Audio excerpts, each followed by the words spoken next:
पालघरमध्ये आदिवासी समाजाच्या विविध प्रलंबित प्रश्नावरून वातावरण तापले आहे. आदिवासी एकता परिषदेच्या वतीने जिल्हाधिकारी कार्यालयासमोर आजपासून बेमुदत आमरण उपोषण सुरू करण्यात आले असून 7 प्रमुख मागण्यांवर तातडीने निर्णय घेण्याची मागणी करण्यात आली आहे.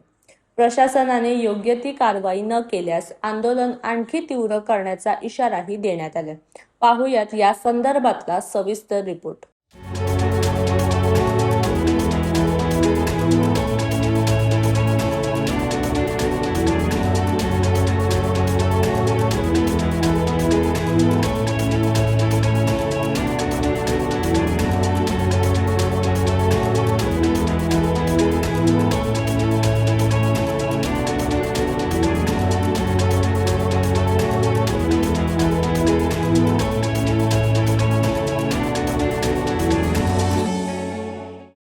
पालघर जिल्हाधिकारी कार्यालयासमोर मंगळवारी सकाळी 11 वाजल्यापासून आदिवासी एकता परिषदेच्या नेतृत्वाखाली बेमुदत आमरण उपोषणाला सुरुवात झाली.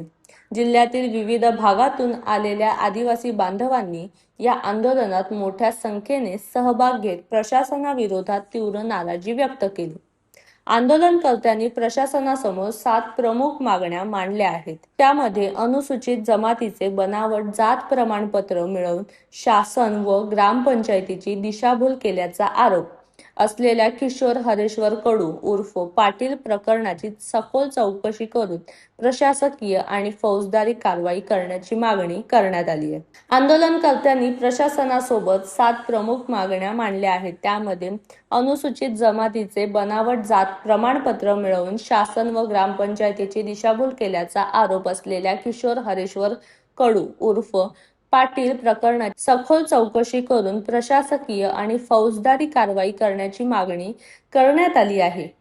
करंजबिहीर येथील आदिवासी जमिनींवरील कथित बेकायदेशीर कब्जाची चौकशी, पारंपरिक स्मशानभूमीतील अडथळे दूर करणे आणि आदिवासींच्या जमिनी व सार्वजनिकावर गदा आणण्याविरोधात कठोर कायदेशीर कारवाई करण्याची मागणीही आंदोलनकर्त्यांनी प्रशासनाकडे केली आहे.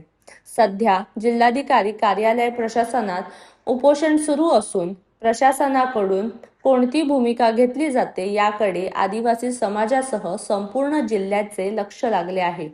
पालघरमधील या आंदोलनामुळे आदिवासी प्रश्न पुन्हा एकदा ऐरणीवर आले आहेत. प्रशासन आणि आंदोलनकर्त्यांमध्ये तोडगा निघतो की संघर्ष आणखी तीव्र होतो हे येत्या काही दिवसात स्पष्ट होणार आहे. आपण उपोषण करताय काय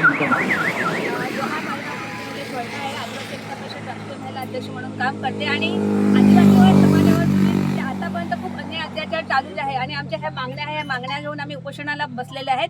आणि मुख्य मागणी आमची आहे की एट्रोसिटी अंतर्गत गुन्हा दाखल झाला पाहिजे. ते हरेश्वर कडू म्हणून आहे, गैर आदिवासी आहे आणि आदिवासी सीटवर सरपंच म्हणून गेल्या किती वर्षापासून तो उपभोग घेत आहे. त्यानंतर आता हे गोठणपूर आहे, तिथे आमच्या समाजाचे म्हणजे आमचे गावदेव बाबोबाचे देव होता आणि ते तोडलं गेलेलं आहे आणि खूप भयानक प्रकारे त्याच्यात हत्यामना केलेली आहे. आणि आजपर्यंत सरकारला माहीत आहे की कोणी तोडलेलं आहे, तरी पण त्याच्यावर काही ॲक्शन घेतली जात नाही, गुन्हा दाखल होत नाही. हा खूप दुःखाची गोष्ट आहे. गेल्या 1 वर्षापासून आम्ही त्याच्यावर भांडत आहे. त्याचप्रमाणे जमिनीचे प्रकरण आहे, आंबोली जमिनीचे प्रकरण आहे, करंजबिराची जमिनीचे प्रकरण आहे. त्याचप्रमाणे धानवरीमध्ये जे मोठा प्रकरण झालेलं आता ॲक्सिडेंट झालेलं, तर धानवरी हा मोठा एक प्रकरण आहे. त्याच्यामध्ये जे रोड पाहिजे होता तसा रोड नाही किंवा जी लाईन पाहिजे होती त्या लाईनमध्ये गाडी चालल्या पाहिजे, लाईनमध्ये मोठी अशा प्रकारे जी सुशिक्षित असलं पाहिजे तसं नियोजन नाही. आणि सर्व्हिस रोडसाठी कधीपासून प्रस्ताव टाकलेला आहे पण सर्व्हिस रोड होत नाही. मध्ये त्या ह्या विविध मागण्या घेऊन आदिवासी एकता परिषद उपोषणाला बसलेल्या आहे. आणि जिथपर्यंत आमच्या मागण्या पूर्ण होत नाही तिथपर्यंत आम्ही आमरण उपोषणाला इथे बसणार आहे आणि आमचे आंदोलन चालू राहणार.